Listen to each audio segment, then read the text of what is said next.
ওখানে গিয়ে সাবধানে থাকবি, বেশি কথা বলবি না লোকের সামনে, ঠিক আছে? যেটুকানি বলবো আমি সেটুকানি, এর বেশি কোনো কথা বলবি না তুই, ঠিক আছে? চল চুপ করে। নমস্কার নমস্কার নমস্কার।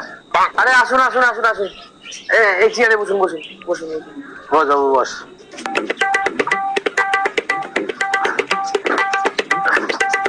কে আছেন? চা পানি আয়। এই নে, চা খান। আরে চাটা তো হবেই, এখন ছেলের সম্বন্ধের জন্য এসেছি, ছেলের সম্বন্ধের কথাটা একটু হয়ে যাক। আমার ছেলে কিন্তু একটু ল্যাংড়া পায়ের দিক দিয়ে, বুঝেছেন? ওই মাঝে মাঝে হুইল চেয়ারে চলে। তা আপনাদের এতে কোনো অসুবিধা নেই তো? আরে ও ঠিক আছে, সবার শরীরে ওরকম কম বেশি একটু সমস্যা থাকে। আমার মেয়ের একটু প্রবলেম আছে, একটু বেশি নাটা।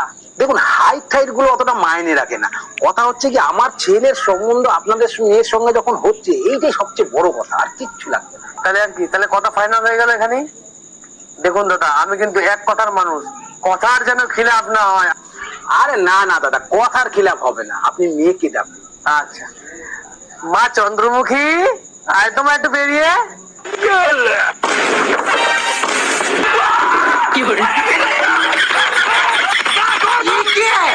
হ্যাঁ দাদা, ছেলে কিন্তু পালিয়ে গেল, আসবে